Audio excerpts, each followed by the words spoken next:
की क्लास में हम पढ़ेंगे विमीय समीकरणों के उपयोग। पिछला हमारा जो वीडियो लेक्चर था उसमें हमने अध्ययन कर लिया था कि किस प्रकार से हम व्युत्पन्न राशियों या मूल जो आपकी राशियां हैं उनकी किस प्रकार से हम विमाएं ज्ञात करते हैं। किसी भी मूल राशि या व्युत्पन्न राशि है उसकी अगर आपको विमा ज्ञात करनी है तो आपको उसका फॉर्मूला पता होना चाहिए, साथ में उसका मात्रक पता होना चाहिए और आप आसानी से विमा वो ज्ञात कर सकते हो। ठीक है, तो वहां पर हमने विमा के बारे में अध्ययन कर लिया। अब विमाओं का हम अध्ययन क्यों करते हैं, किस वजह से विमाएं हमारे लिए अपने जीवन के अंदर महत्वपूर्ण रहती है, तो उसी को हम यहाँ पर आज है वो अध्ययन करेंगे। तो यहाँ पर देखो विमीय समीकरणों के उपयोग। विमीय समीकरण मतलब जो विमाओं की समीकरण बनती है ना उसी को हम विमीय समीकरण बोलते हैं। ठीक है, तो विमीय समीकरणों के क्या उपयोग होते हैं, तो देखो यहाँ पर विमीय समीकरणों के जो मुख्य रूप से जो हमारे कोर्स में है वो तीन है। पहला है आपका कोई भी भौतिक राशि। हमें पता है भौतिक राशि क्या होती है, जिससे मापा या तोला जा सके वो क्या होती है, आपकी भौतिक राशि होती है। वो कोई भी भौतिक राशि के परिमाण को एक मात्रक पद्धति से किसी अन्य मात्रक पद्धति में परिवर्तित करना। ठीक है, कोई भी हमारे पास भौतिक राशि रहेगी वो एक मात्रक पद्धति हमारे पास में है, वो तीन प्रकार की होती है। एक होती है एमकेएस, सीजीएस, एफटीएस होगी। ठीक है, तो अगर मान लो हमारी कोई भी भौतिक राशि एक मात्रक पद्धति में होगी तो हमारे को उसको दूसरे मात्रक पद्धति में परिवर्तित करना है। ठीक है, तो वो हम किसकी सहायता से कर सकते हैं, वो हम कर सकते हैं विमीय समीकरणों की सहायता से। उसके बाद में देखो दूसरा जो इसका इंपोर्टेंट उपयोग है वो है किसी भी भौतिक राशि की सत्यता की जांच करना। मान लो आपको कोई एक भौतिक राशि दे दी जाए तो उसकी आपको है वो सत्यता की जांच करना, मतलब भौतिक राशि का फॉर्मूला दे दिया जाए तो उसका आपको क्या करना, सत्यता की जांच करना। जैसे v बराबर आपको दे दिया s/t, तो आपको इसको चेक करना है कि ये फॉर्मूला सही है या नहीं है, तो आप किसका प्रयोग कर सकते हो, विमीय समीकरण का प्रयोग कर सकते हो। उसके बाद में सूत्र स्थापित करना, मतलब आपको कोई एक संबंध दे दिया कि v है वो समानुपाती s है, v व्युत्क्रमानुपाती t, आपको इससे आपको एक फॉर्मूला बनाना है तो फिर कैसे बनाओगे। ठीक है, तो फिर बनाने के लिए आप किसका प्रयोग कर सकते हो, विमीय समीकरण का प्रयोग कर सकते हो।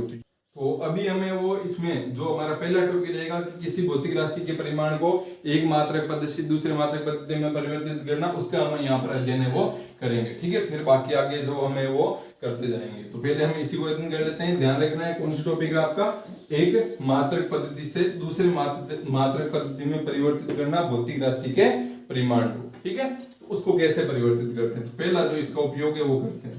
तो एक चीज यहाँ पर हम सबसे पहले देखते हैं। ठीक है, हमें पता है विमा कैसे लिखी जाती है, वो हमारे को पता है।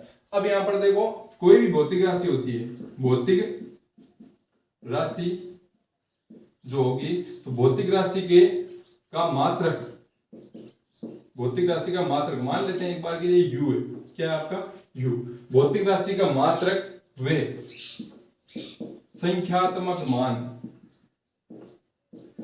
उसको मानते एक बार के लिए n है। तो इनमें संबंध क्या होगा, कोई भी भौतिक राशि का मात्रक है और उसका संख्यात्मक मान n है, तो इनमें संबंध क्या होगा, इनमें संबंध होगा ये एक दूसरे के होते हैं व्युत्क्रमानुपाती। क्या होते हैं, एक दूसरे के होते हैं व्युत्क्रमानुपाती। इस प्रकार से होते हैं ना उसको व्युत्क्रमानुपाती बोलते हैं। ठीक है, मतलब u व्युत्क्रमानुपाती है आपके किसके, n के। u जो आपका u है ना वो व्युत्क्रमानुपाती है किसके, n के। ठीक है, अब मैं यहां से क्या लिख सकता हूं, इसको ये व्युत्क्रमानुपाती है तो मैं इसको n को यहां पर भेज सकता हूं, तो मैं यहां से लिख सकता हूं nu है वो आपका समानुपाती एक है, और एक क्या, एक नियत राशि है, तो मैं लिख सकता हूं यहां पर कि nu बराबर हो गया आपका नियत या नियतांक बोल सकता हूं मैं।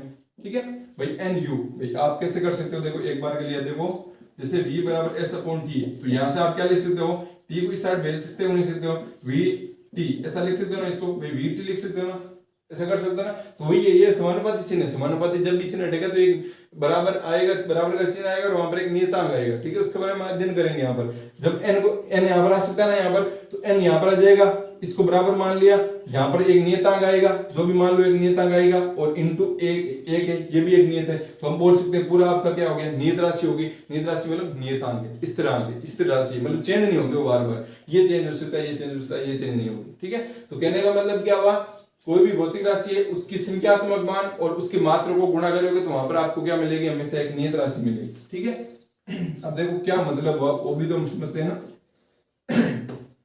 मान लो आपके पास में कोई एक भौतिक राशि है भार भौतिक राशि नहीं है, द्रव्यमान भौतिक राशि नहीं है, द्रव्यमान है। ठीक है, द्रव्यमान मान लो आपको दे दिया 1 kg, ऐसा दिया 1 kg, ये एक क्या है, ये एक है संख्यात्मक मान, मतलब ये एक है आपका n। ठीक है। केजी क्या है? केजी है मात्रक। भाई हमने देखा ना द्रव्यमान का मात्रक क्या होता है? द्रव्यमान क्या है? एक मूलभूत राशि है, तो द्रव्यमान का मात्रक क्या होगा? द्रव्यमान का मात्रक होगा केजी। तो ये क्या आपका यू है ना यहाँ पर। तो मैं यहाँ पर क्या लिखूं? एनयू बराबर क्या होगा आपका? एनयू आपका नियत राशि है। एनयू क्या है? नियत राशि। ये नियत राशि है, ठीक है। तो ये आपको यहाँ पर ध्यान में रखना है।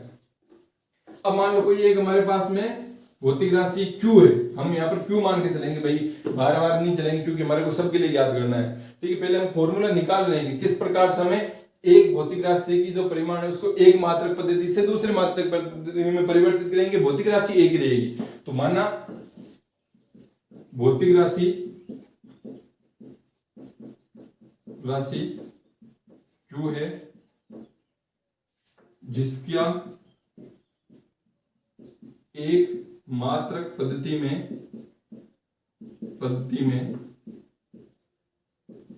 मात्रक U है तथा U1 है तथा संख्यात्मक मान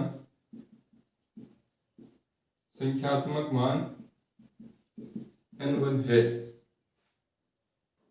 तो एक भौतिक राशि आपके पास में है, वो क्या है? जिसका मात्रक U1 है और संख्यात्मक मान N1 है। पहले वो तो आपको ध्यान रखना है, क्या U है द्रव्यमानुपाती N, और यहां से आप लिख सकते हो क्या कि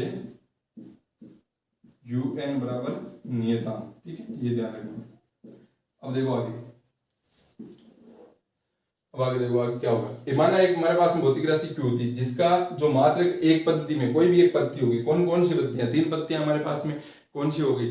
MKS पद्धति होगी, CGS पद्धति होगी और FPS पद्धति होगी। तो ये जो 3 पद्धतियां हैं, उन 3 पद्धतियों में से मान लो हमारे पास में कोई एक भौतिक राशि है, वो किसी ना किसी एक पद्धति में तो होगी ना। तो उसका जो एक मात्रक पद्धति है उसमें मैंने मात्रक मान लिया क्या? U1 है और संख्यात्मक मान N1 है, ठीक है। तो यहां से मैं क्या लिख सकता हूँ कि Q है वो किसके बराबर होगा?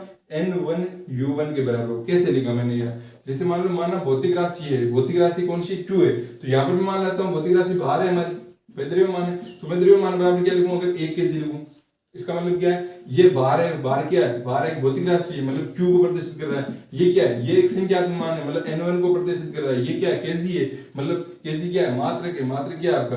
U1 है। लिख दिया मैंने, लिख दिया।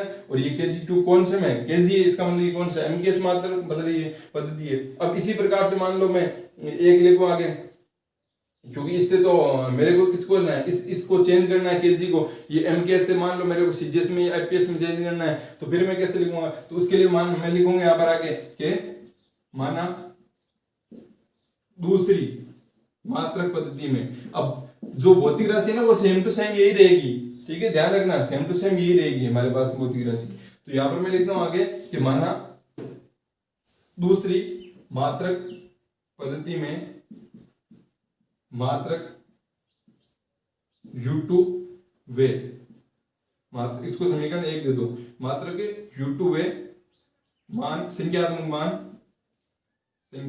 मान N1 है, तो क्या होगा? तो मैं फिर से लिखता हूं Q बराबर में क्या लिख सकता हूं? N2 U2।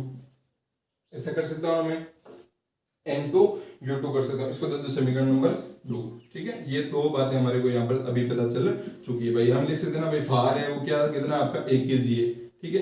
अब मान लो मेरे को इसको चेंज करना है भाई, 1 kg नहीं, मेरे को किसी ग्राम में चाहिए, तो मैं यहाँ पर क्या लिखूंगा? यहाँ पर भार बराबर में यहाँ पर क्या लिखूंगा? अब मेरे को मान लो पता है ही नहीं यहाँ पर के, क्योंकि हमारे को करना है क्या है? हमारे को एक भौतिक राशि उसका एक मात्रक पद्धति से दूसरे मात्रक पद्धति में मतलब क्या करना है? चेंज करना है। तो इसका मतलब दूसरी मात्रक पद्धति होगी ना, उसमें उसका मान कुछ और हो जाएगा, तो ग्राम में इसका कुछ और होगा, लेकिन ग्राम हमें पता नहीं है ना ग्राम में कितना होगा। तो हम यहाँ पर क्या लिखेंगे? यहाँ पर हम कुछ भी x मान लेते हैं, ठीक है भाई, हमें पता नहीं, x हमारे को ज्ञात करना है। और यहाँ पर कैसी की जगह, क्योंकि हमारे को बोलेगा क्वेश्चन के अंदर आपको है वो CGS में बदलना है, तो हम बोलेंगे यहाँ पर ग्राम में। तो आपको किस किस चीज का बारे, देखो ये भार था, भार मतलब आपकी भौतिक राशि थी Q, ये क्या है? N1 है, ये क्या है? U1 है, ये वापस से Q है, ये क्या है आपका? N2 है, ये क्या है? ग्राम में तो मतलब U2 है। तो आपको ज्ञात क्या करना है? आपको ज्ञात N2 ज्ञात करना है। क्या ज्ञात करना है? N2, ठीक है। तो मैं समझ रहे हो ना आप मैं क्या बोलना चाह रहा हूँ कि विमीय समीकरणों का उपयोग करना है, और हमारे को क्या करना है? कोई एक भौतिक राशि होगी उसको एक मात्रक पद्धति से दूसरे मात्रक पद्धति में परिवर्तित करना है। और जब आप ऐसा करोगे तो आपका जो मान होगा ना, संख्यात्मक मान, वो भी क्या होगा? आपका चेंज होगा।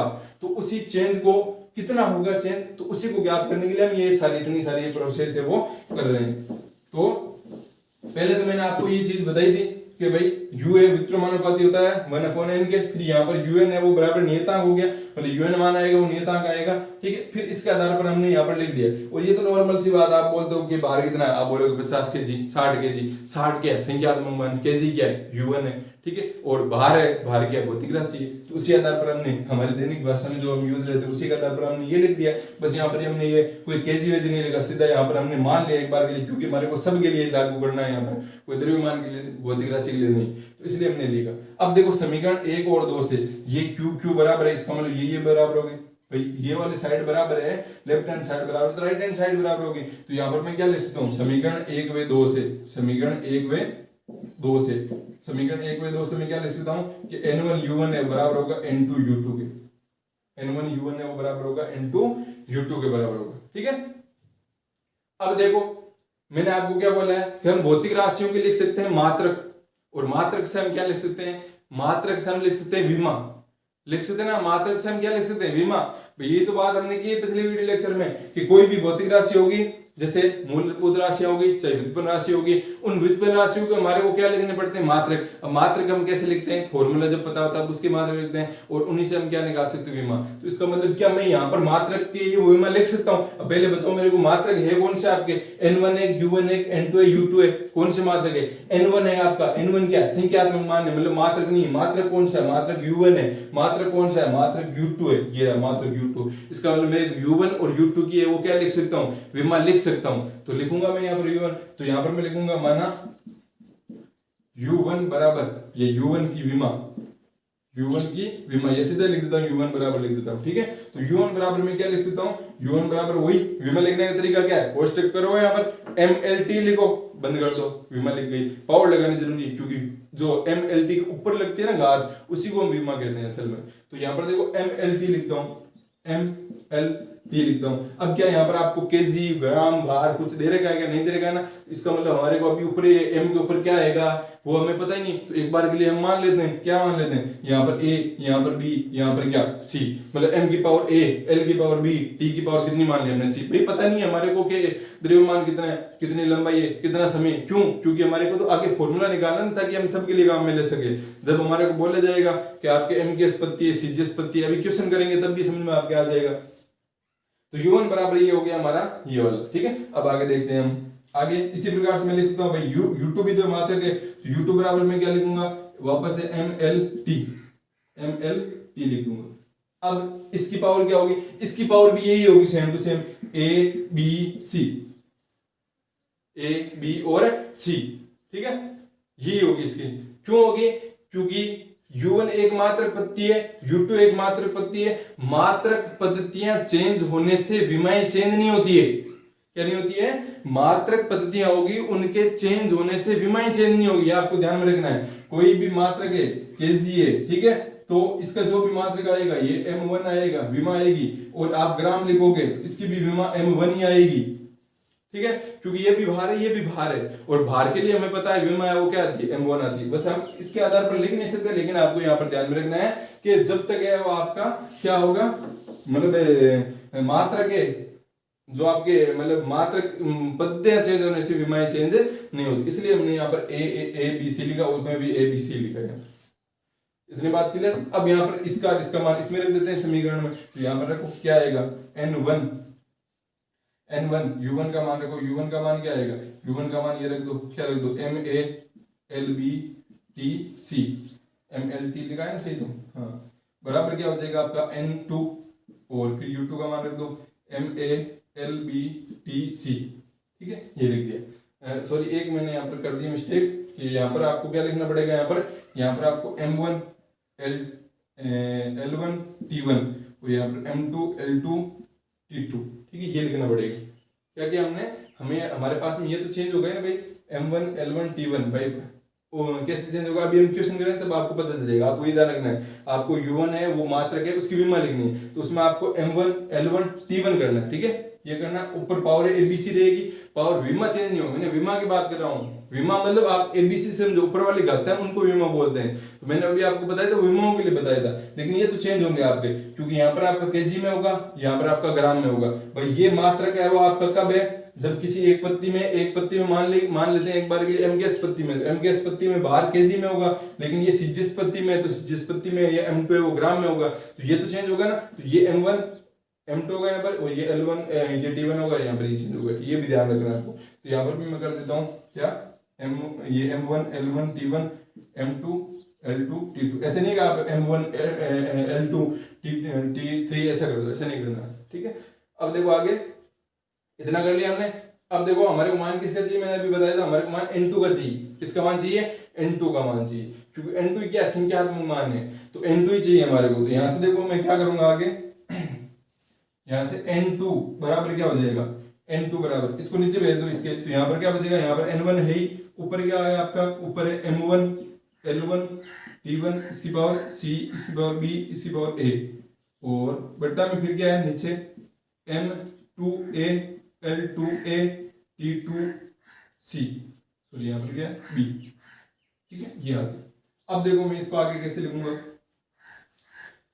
यहां से N2 बराबर N1, मैं इसको अलग अलग लिख सकता हूं यहाँ पर, मतलब मैं क्या लिख सकता हूं M1 बट्टा M2, और इस पूरे की पावर A लिख दूंगा। क्यों, क्योंकि M1 की पावर B है, M2 की पावर B है, तो इन दोनों को मैं साथ में लिख के दोनों की पावर लगा देता हूं A। वापस इस पावर को खोलोगे तो इसकी पावर A आ जाएगी, इसकी पावर A आ जाएगी ना।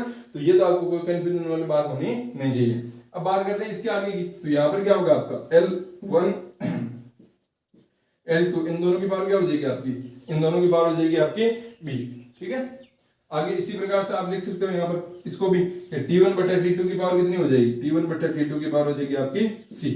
अब इसको खोल लो, वापस यही चीज आने वाली है भाई, इसको खोलोगे तो M1 की पावर A, M2 की पावर A, L1 की पावर B, फिर इनको वापस से एक साथ में लिख देना, कन्फ्यूजन खत्म हो गया ना पर। और यही आपका है वो एक मात्रक पद्धति से दूसरी मात्रक पद्धति में परिवर्तित करने का फॉर्मूला है।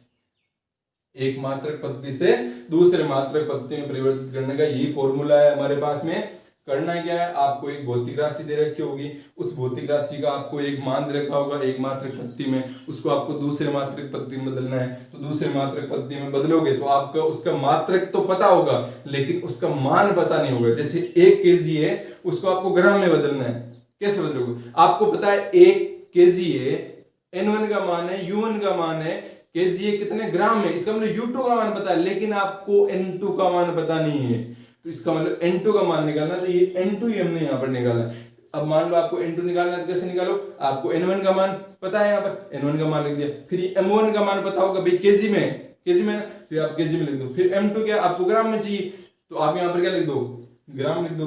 A B C ये कहां से मिलेगा, क्योंकि kg है, तो kg का हम यहाँ पर विमा है वो आसानी से निकालें, सीधे वहां से A B C का मान भी हमारे को पता चल जाएगा। जब क्वेश्चन करेंगे तब आसानी से आपको यहाँ पर अच्छे से समझ में सारी चीजें आ जाएगी। तो ये आपको इस प्रकार से वो ज्ञात करना है, ये विमीय समीकरणों का पहला उपयोग है, ठीक है। अब इसी से रिलेटेड हमें वो क्या करते हैं, एक क्वेश्चन करते हैं, ताकि आपके जितने भी डाउट आ रहे हैं अभी, ये जो नहीं आ रहा है तो वो भी क्या जाए आपके समझ में आ जाए। तो चलिए करते हैं अगला हमारा जो एक क्वेश्चन है। तो अभी देखो हमारे को एक क्वेश्चन दे रखा है कि 1 जूल को अर्क में परिवर्तित कीजिए। जूल क्या आपका, जूल या आपका एमकेएस मात्रक, एमकेएस मात्रक है क्या, एमकेएस मतलब एसआई मात्रक होता है, ठीक है। तो जूल आपका एमकेएस पत्ती का मात्रक है, और अर्क क्या आपका, अर्क है वो सीजिस पत्ती का मात्रक। किसका है, ये ऊर्जा का मात्रक है। जूल किसका मात्रक, ऊर्जा का या कार्य का मान लो, ठीक है, लेकिन ऊर्जा की बात कर रहे हैं यहाँ पर। तो जो ऊर्जा का जो एमकेएस मात्रक है वो है आपका जूल, और सीजिस मात्रक है वो अर्क है। अब इसको कैसे परिवर्तित करेंगे, यहाँ पर देखो आपको इतना पता है, ये आगे इसकी संख्या कितनी होगी वो नहीं पता है, 5 अर्क के बराबर होगा, 10 अर्क के बराबर होगा, वो पता नहीं हमारे को, ठीक है। तो वही हम यहाँ पर ज्ञात करेंगे। तो सबसे पहले आप क्या लिखो, सबसे पहले यहाँ पर आप लिखो कि आपको कौन सी मात्रक पद्धति से चेंज करना है, कौन सी मात्रक पद्धति में। तो आप यहाँ पर लिखोगे एमकेएस मात्रक पद्धति से सीजिस मात्रक पद्धति में चेंज करना है, ठीक है, मात्रक पद्धति में परिवर्तन ये चेंज करना है, ठीक है। एमकेएस मात्रक पद्धति से सीजिस मात्रक पद्धति में आपको है वो चेंज करना है। अब यहाँ पर आप सबसे पहले लिखो N1 का मान कितना है, N1 का मान है 1, U1 क्या है आपका, U1 है जूल, ठीक है, क्या है आपका जूल है। उसके बाद में यहाँ पर आप लिखो N2 क्या है आपका, N2 आपको याद करना है, ठीक है, और U2 क्या है आपका, U2 है आपका अर्क, ठीक है, ये आपको पता चल गया। अब देखो आपको उसके बाद में आपको यहाँ पर लिखनी पड़ेगी कार्य या ऊर्जा की विमा, कार्य या ऊर्जा की विमा, क्योंकि आपको ए बी सी ये चाहिए ना, तो ए बी सी चाहिए तो वो आपको कहां से मिलेंगे, वो आपको विमा से मिलेंगे। आपको पहले विमा पता होना चाहिए कार्य की भी, तो कार्य की विमा क्या होती है, तो यहाँ पर देखो कार्य की विमा, अब कार्य की विमा चाहिए तो कार्य का फॉर्मूला बताना चाहिए। कार्य बराबर क्या होता है, कार्य बराबर होता है बल इंटू विस्थापन, क्या होता है, बल इंटू विस्थापन। अब बल बल क्या होता है, अभी भी ये आपका किसमें नहीं है, वो मूलभूत राशि में नहीं है, तो कैसे करोगे इसको जाने। बल बल क्या होता है, बल होता है आपका द्रव्यमान इंटू त्वरण, द्रव्यमान इंटू त्वरण, द्रव्यमान इंटू त्वरण, और इंटू क्या हो जाएगा विस्थापन। अभी भी ये किसमें नहीं है, मूलभूत राशियों में नहीं है, मतलब कौन है, ये त्वरण है, तो त्वरण की जगह आप क्या रख सकते हो, त्वरण क्या होता है, त्वरण होता है आपका वेग बटा समय, वेग बटा समय होता है, तो इसका मतलब अभी भी आपका वेग बटा समय, वेग वापस से आएगा, तो आप यहाँ पर ये जब प्रैक्टिस करोगे ना तो आप आसानी से यहाँ पर लिख सकते हो, ठीक है, वेग बटा समय लिखोगे, वेग फिर नहीं है तो वेग क्या होता है, विस्थापन बटा समय, तो ऐसा करेंगे तो हम यहाँ पर लिख सकते हैं। तो मैं यहाँ पर सीधा लिख देता हूँ, त्वरण है वो क्या होता है आपका विस्थापन बटा समय का होल स्क्वायर, क्या हो जाएगा होल स्क्वायर, इनटू क्या कर दोगे विस्थापन, तो यहां से क्या आ जाएगा आपके पास में, मैं सीधे यहाँ पर विमान लिख देता हूँ, द्रव्यमान कितना है 1 है, विस्थापन कितना है 2, मतलब L2, T कितना है नीचे समय उसको मतलब ऊपर जाएगा तो माइनस का 2, ये आ गया आपकी कार्य की विमा। तो मैं यहाँ पर लिख देता हूँ M1 L2 T माइनस 2, इसका मतलब मैं यहाँ पर ABC का मान मेरे को पता चल गया, कितना है ABC का मान, यहाँ से A बराबर है आपका कितना 1, भाई A ऊपर वाला लिखा था ना, और B बराबर कितना है, B बराबर है 2, और C बराबर कितना है माइनस का 2, इतना सही है ना। हमने एक जूल को रग में बदलना है, पहले हमें देख लेते हैं कौन सी पत्ती से कौन सी पत्ती में बदलना है, ठीक है। तो आपको ज्यादातर एम गैस पत्ती सिजिस पत्ती भी दिया जाएगा, और एम गैस पत्ती आपको ध्यान रखनी कौन सी, जूल एम गैस पत्ती का होता है, ऐसा नहीं है आप सिजिस पत्ती बना दो इसको, ठीक है। अब देखो कार्य विमा हमने लिख ली, क्यों, क्योंकि भाई ये कार्य तो है यहाँ पर, तो हमारे को विमा तो चाहिए ना, एबीसी के मान निकालेंगे तो ये आ गई, तो और ये हमने यहाँ पर मान लिख ली। अब वापस से उस फॉर्मूले पर आओ, उस फॉर्मूले पर क्या देखो, वो क्या फॉर्मूला था, N2 बराबर N1 और M1, ऊपर करता हूं ताकि सारा पूरा क्वेश्चन हो जाए हमारा, पहले यहाँ पर लिख देता हूं मैं, मात्र यहाँ पर आ जाएगा N2 बराबर था आपका N1 M1 बटा M2 की पावर A, L1 बटा L2 की पावर B, T1 बटा T2 की पावर C। अब देखो आगे, अब देखो N2 तो हमारे को चाहिए, तो N2 बराबर N1, N1 कितना है 1, ठीक है। अब M1 क्या है, M1 है आपका है वो क्या है M1 किसमें है, M1 है M के इस पत्ती में, क्यों, क्योंकि जो M1 L1 T1 है ये कौन सी पत्ती का है, ये U1 पत्ती का है, M1 L1 T1 ये क्या है, ये विमा, कौन किसकी विमा, ये U1 की विमा है। वापस से वीडियो जाके मतलब वापस से आप देखो इसकी मतलब वापस से जाके देखो वहां पर, तो आपको पता चलेगा कि M1 L1 T1 को हमने क्या माना है, U1 की विमा, U1 मतलब पहले मात्रिक पत्ती, और पहले मात्रिक पत्ती कौन सी है MKS, तो पहले मात्रिक पत्ती में MKS है तो उसमें भार है वो क्या होता है, क्योंकि M1 M2 क्या है भार है, तो M1 है वो किसमें होगा केजी में, तो मैं यहाँ पर क्या लिखूंगा केजी, क्या लिखूंगा केजी, ये केजी लिख दिया। आगे बाद में देखो क्या होगा आपका, आगे आपका है M2, नीचे M2 है, M2 किसमें, M2 आपका U2 मात्रिक पत्ती का है, और U2 मात्रिक पत्ती कौन सी है सीजियस, इसका मतलब सीजियस पत्ती में भार का मात्रक क्या होता है, भार का मात्रक होता है ग्राम, तो यहाँ पर आप नीचे क्या लिखोगे ग्राम, ये ऐसा करना है आपको। अब ऊपर क्या पावर A, एक जगह आप क्या लिखते हो 1, आगे आओ, अब आ गया L1 कौन सी मात्रक पत्ती का है, U1 मात्रक का है, U1 मात्रक है, और U1 कौन सी मात्रक पत्ती का, MKS का, और MKS पत्ती में लंबाई को किस मापते हैं मीटर में, तो ये मीटर लिख दिया बटा। आगे आओ नीचे L2 क्या है, L2 M2 L2 T2 ये है U2 मात्रक की विमा, और U2 मात्रक है वो किसकी कौन सी पत्ती का है, सीजियस पत्ती का, तो मैं यहाँ पर सीजियस पत्ती के अंदर लंबाई को किस मापते हैं सेंटीमीटर में, ये भी ध्यान रखना है, तो ये सेंटीमीटर में, ठीक है। उसके बाद में आ गया हो, ठीक है। उसके बाद देखो समय, तो समय को है वो पहले मात्रक पत्ती MKS में किस में आता है सेकंड में, तो यहाँ पर मैं क्या लिख दूंगा यहाँ पर सेकंड बटा, फिर नीचे आओ T2, तो T2 भी क्या आपका T2 है वो समय, तो समय को सीजियस पत्ती में किस में आता है सेकंड में, और पावर इसकी भी पावर लिख देते हैं, इसकी पावर B बराबर कितना होगा 2, ये 2, और यहाँ पर कितनी पावर हो जाएगी इसकी -2, ठीक है, ये हो गया। ये समझ आ गया था। हमने बस m1 l1 t1 m2 l2 t2 m1 आपका l1 t1 ये किस में थे, m के स्पत्ति में थे, उसके अनुसार हमने लिख दिया kg मीटर सेकंड और cg स्पत्ति में ग्राम सेंटीमीटर सेकंड। कैसे पता चला भाई बताइए, m मतलब metre kilogram second centimetre gram second, ठीक है। तो ये हमने देख लिया। अब देखो यहाँ पर ये सेकंड तो कैंसिल हो जाएगा, लेकिन ये यहाँ पर कैंसिल नहीं होंगे भाई, ये तो कैंसिल हो जाएगा, ये कैंसिल हो जाएगा, तो ये तो हमारा कोई बात नहीं, यहाँ पर चला गया, लेकिन ये कैसे कैंसिल होगा, उसके लिए देखो हमारे क्या करना पड़ेगा, n2 बराबर 1। अब या तो आपको क्या करना है, केजी जी से कैंसिल हो, ऐसा नहीं है कि आप जी को कैंसिल कर दो, ये के बच गए, ऐसा नहीं होता है यहाँ पर, ठीक है।